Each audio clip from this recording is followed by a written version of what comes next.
So remember, this is, and perhaps Harry and Catherine can wait, but this, all you're doing is setting an area. You're not granting any tax abatement today. The individual applicants have been applied for in the case of commercial or multifamily, they must apply before they put shovels into the ground to construct. Residential, they would actually go after the fact and apply to, for the abatement. So what you do today just does nothing but establish an area, does not grant any tax abatement, so keep that in mind going forward. Well, technically, what we do today is we're making a recommendation to the Correct. board That's as county correct. commissioners That's to correct. designate an area. That's correct. You are basically sending to the state an area you wish to be designated for a CRA. Hey, Greg, then when does the clock start ticking? When does that start I would refer clicking? that to Where Harry you- Campbell. So, once the trustees pass a resolution, there's 60 days that we have to get to the state. So within that 60 days, the county commissioners have to approve it or not approve it, and then once they do, we send it up to the state, and the state has 30 days to approve it. Okay, so by signing this today, then the clock starts ticking for 60 days. Correct. The first,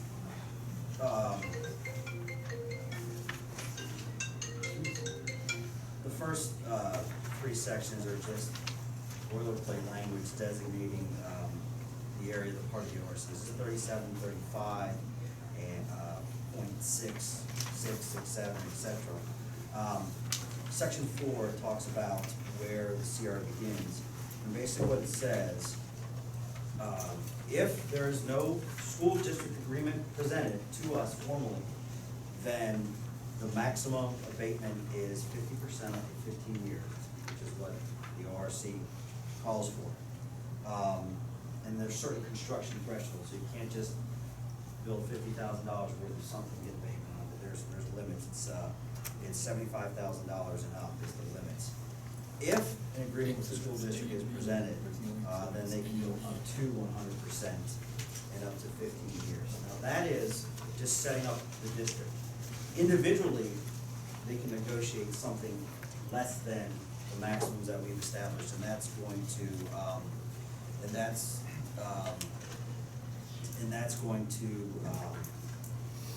set up what happens in the future. And this is for commercial only. So in our definition, we talk about commercial including multifamily, more than 2 units, office, hotel, and then we go into further talk about that in order to get the abatement, you have to come in and basically build what the approved plan is. It lays out the number of residential units, gross number of square feet for an office space, and then 100 room hotel. Again, anything that causes us to do revenue sharing or anything we have to do has to be borne by the developer, not the township. So this is setting up the parameters of the area. Again, if there is no school district agreement, then they are 50% maximum, which is what the state allows. If they get the school district agreement, they're going to go to 100%. But again, of course, that's dependent on whatever the school district agreement may have a pilot payment with taxes, or several things that can happen, but that's between the applicant and the school district, not us. As far as residential goes, you have to be single family. The only way you can continue to receive your abatement is if you are single family. And then single family is automatic. There is no school district agreement requirement. So if you're going to remodel, it's for 50% up to 10 years. At minimum cost is $2,500. And if you do new construction, it's 100% for up to 15 years. You have to have a value of at least $100,000 on the new construction. And then obviously you do the improvement first, and then you apply to the housing officer in order to get that abatement.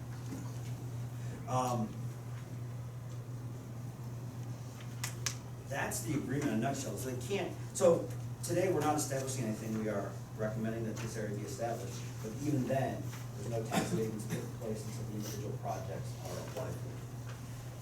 And then I'll go through your areas here, and perhaps Harry and Catherine can weigh in. So we have here,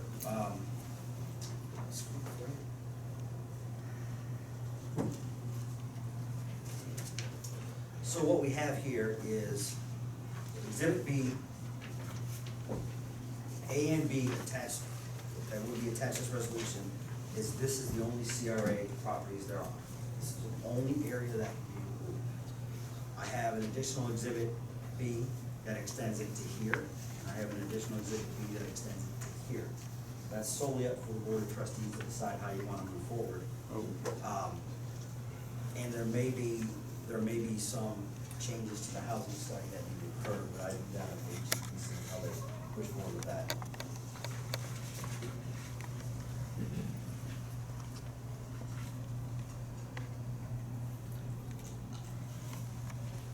Any questions?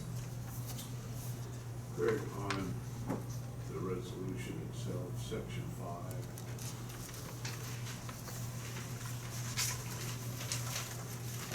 At the bottom there, should that not read Exhibit B instead of Well, exhibit, you are correct.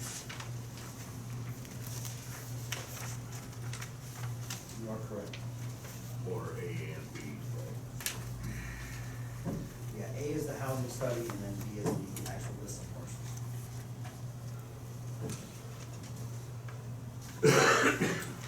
Okay.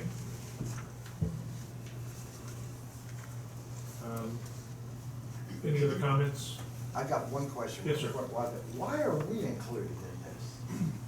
I don't quite understand why you're making this a distress. You not necessarily are included in there. This was just a But proposal. why did you all put it in The there? suggestion was made that there's a tax benefit to properties located in a CRA. And since it is possible to expand the boundaries beyond just the properties that Capital owns and offer that same tax benefit to the single-family residences as well, they don't have to take advantage of it. Okay, but do we need to opt out or Well, what? you just don't, you need to not do anything. Don't apply- You just don't don't apply for- don't apply for the abatement. If you improve your property and you don't want to pay less tax on it, you want to pay the 4.8 on it. But I heard that I can't sell my property commercial for 15 years. Is that true? So the way it reads, if you have an abatement on the property, Yes. then whoever bought it would lose the abatement. They would have to reapply. So it's harder to get rid of your property commercial. If somebody comes in and wants to put 7-Eleven where I live, then they have to go through this whole process again, right? Sure, they have to get a zone change. If they want the abatement. That's what I'm saying, and if I wanna opt out, why can't we just go with Plan A, the one they came in and said it's all distressed? We could We can. definitely do that. We can. Well, I'm not hearing this, but I mean, there was 2 others added in, I was just curious, why? It was for the benefit of the board to determine whether or not we wanted to expand that CRA district. To see if we We wanted don't to have offer to the do that. benefit to the single-family residences as well. Okay. There seems to be some resistance to it, so my inclination at the moment would be, if we were going to do it, to exclude the residential, That the would be, single-family that would be residential. working with us. That would be working. Could you have an evening meeting so that these residents can attend and learn about this and maybe provide you some guidance since you're elected officials to represent them? Anything else? May I ask a question? Yes. HCDC personnel, Mr. Blanton and Ms. Ryan. Has HCDC seen any data or done any studies as to the impact on residential home values for residents is included within a CRA? Is it a net plus for property values, a net minus, or you have no idea? I don't really know. I mean, I would think that it's a benefit so you can take advantage of a program where you would reduce your taxes, but other than that, I don't know what the valuation And that is. goes along with the property, correct? So if he had a CRA on his property and he sold it, and somebody said, I'm gonna buy this house and I'm gonna put an addition on the back end, they would get the benefit of. They would get the original, like, they would get the benefit, yeah, they Yeah. would have to apply again for more if they added Sure. something on, but yeah, Okay. it goes with the house. Could you not also, in the future, expand the area where if you left it out, and then someone came in and said, gee, this would really be nice if I had this on my property, you can expand the area. Yes, trustees can ask us to amend the existing CRA. That's just. Were the- Mr. Blank, we're back to, what Jack Flynn was talking about, so you do have a field report that you presented, you gave to, Yes, they were showing that earlier. that's it, the whole thing? That's what this is? That's This is the it. housing survey. There's a petition that requires more information, but it's simply stuff like population, the boundaries, a map, who are the political officials, the school district, et cetera. Were the properties on Frolic included in that survey, in this Exhibit B? I didn't hear the question. In this Exhibit B, were those properties on Frolic included? So the exhibit B, this run right here has, property 0680 included in the housing, survey. Did the, 7966 Frolic. did the resident request that, or how did that property get added to Exhibit B? Following up on Glenn's question. I'll leave that up to you. We own the property. We don't determine the boundaries, so Yeah. we're surveying whatever area we were told to Yeah, survey. so I think this is the area that was the minimum needed. And the CRA does have to include one residential property, per the terms of the ORC. Okay. So So that this- inclusion is required. Yes. So the next Exhibit B, were those included in a survey? Yeah. Let me ask one other question of the HCDC people. Yes. Thank you. And I'm sorry if you answered this in the context of other things, but if a residence in the area here that has the abatement a year into the CRA, the property's purchased, there's a tear down and a rebuild there. Would the new property on the site be eligible? Would they have to apply? And what would the tax rate be set at then? Would it be a baseline value as of the date of new construction, or would it be a lower tax which might provide an incentive for tear down and rebuilds? It's a good question. I haven't dealt with that situation, but my opinion would be that, if it's a tear down, they would have to reapply for a new abatement. That's Because correct. obviously the value is not there anymore. Right, that's correct. So it's gonna depend on the end of the tax year, what's on the property, how it gets valued. So if they tear the property down and it's a vacant piece at the end of the tax year, they can apply to have the value reduced down to land value and then add structure on top of it, and then apply for that, and the new tax value would be, Abated. part of the abatement. Mr. Bryan, do you have any idea on numbers? I know that they were, for TIF, they were looking for TIF money, and the 6 million, and another 12 or so from the Port Authority, about 18 million. Do you have any idea of a ballpark figure that this would be saving them with this tax abatement? Is there a figure you can throw out? They haven't applied yet for abatement, so we haven't Well, done an just- analysis. just No, run- we haven't done an analysis on their project because we haven't even established the area yet. Because they've said it's about a $120 million project. So again, until we establish the area and someone applies for abatement, we don't do an analysis of an individual project. Okay, Jack? Yeah, just hopefully one last comment.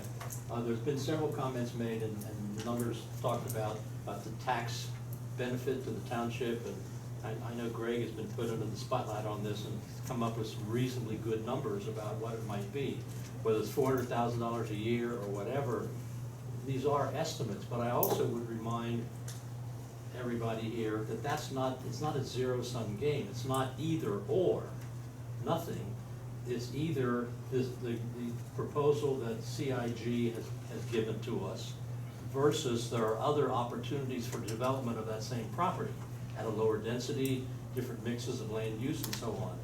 So if we're gonna actually compare dollar numbers, we should be thinking about the incremental benefit to the township, not zero or $400,000. There's a lot of development in between that also creates revenue for the township. Jack, this development's already been approved. We're just specifically talking about CRAs. I understand that. And I know you're but not it's happy with that talk- decision, and I can't help you on that. Okay. It's already been approved. We're talking about CRAs here today. If you have comments on CRAs, I'm happy to entertain your comments or questions. Well, I do. I was responding to, I think you, Tom, talked about $400,000. I was only responding to Mr. Fortin saying that the residents were gonna get shortchanged in this deal. So, Okay, all right, sorry. Thank you. Anybody else?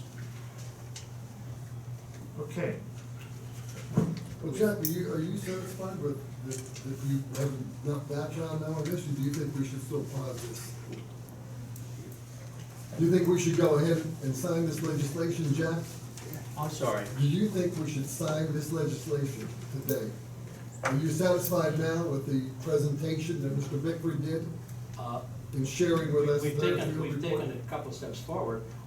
No, I think that we should again defer acting on this until we all of us have had a chance to actually review the information and exhibit A or B. A, I guess, is the housing report, which we do not have a copy of. And B is to be determined, and there's still this outstanding issue of the agreement with the Deer Park School District. Is there or is there not an agreement? Surely by now, That has been resolved. Jack, if you read the resolution, if they don't have an agreement with the school district, they get 50%. That's it. They can do that Just by right. clarify what this resolution does. All it does is establish an area. It does not give any tax abatements. All it does is establish an area. That's all that it does. Okay.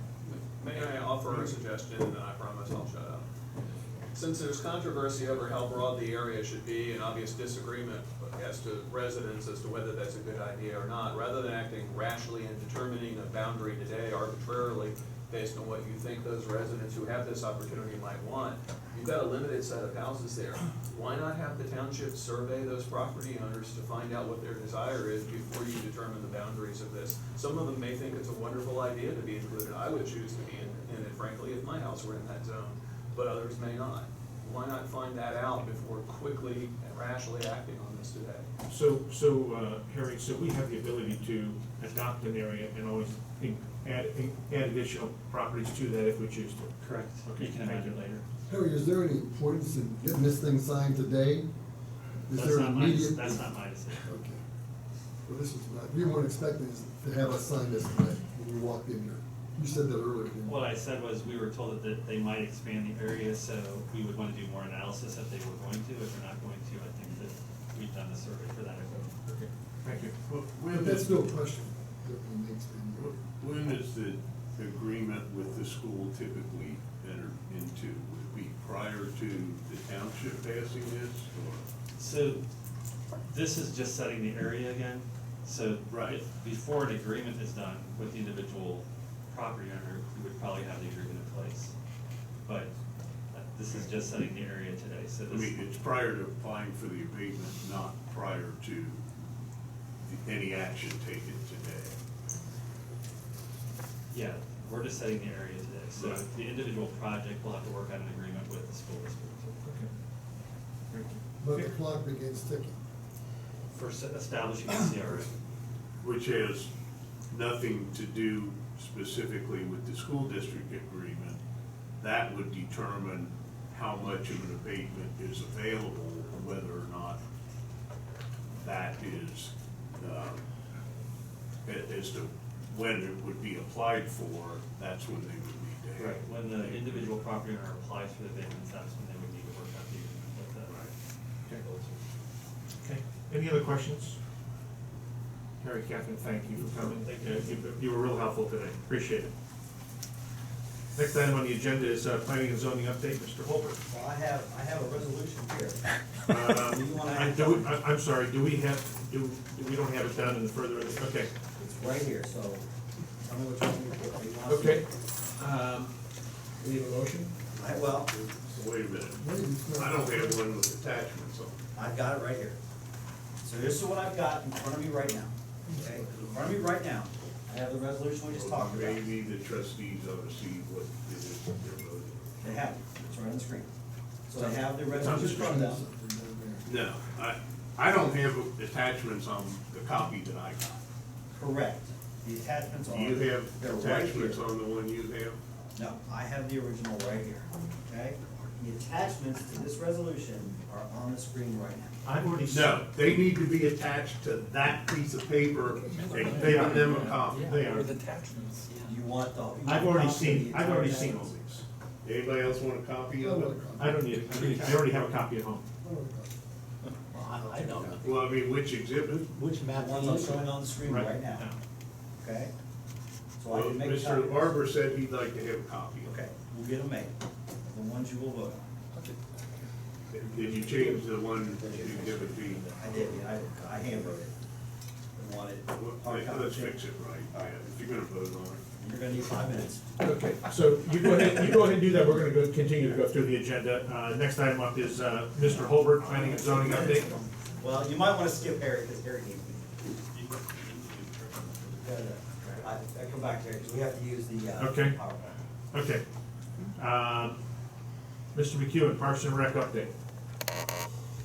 Yeah, we, at the festival committee meeting last night, we discussed, we approved the booze fee at the festival with insurance. there were two booths that have not turned in any insurance certificates.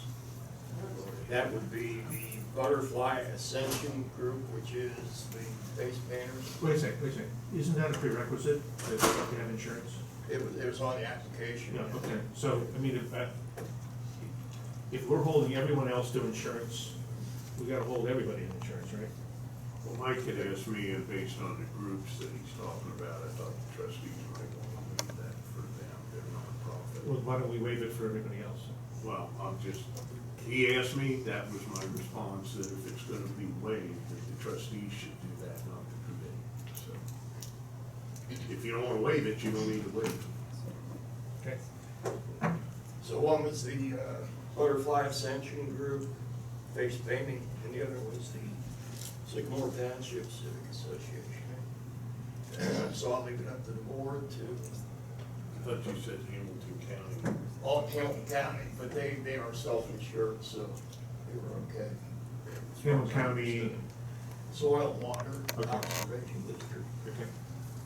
I'm not indicating I'm in favor of waiving any insurance requirement, I just said, if you told Mike, if he wants to, that should be done by the trustees, not the committee. Okay. So, What's that? We haven't been waiving, we've talked about this before, but not this particular, Right. that we've been waiving for somebody not paying a fee for something, this was the last meeting, I said we're not gonna do that. I think the same thing applies here. I think it It seems applies. to me that I don't know a reason why that. Is there a motion to waive the insurance? No, there's no There motion. is no motion. There's no motion.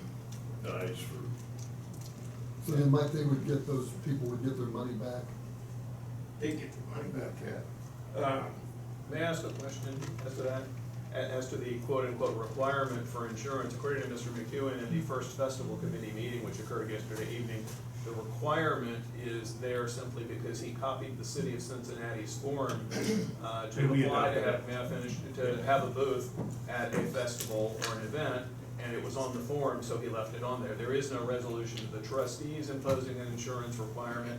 There is no rule set by the festival committee imposing an insurance requirement. It's simply on the form. If the trustees are going to adopt an insurance requirement, one does not actually currently exist, nor is there one in the rules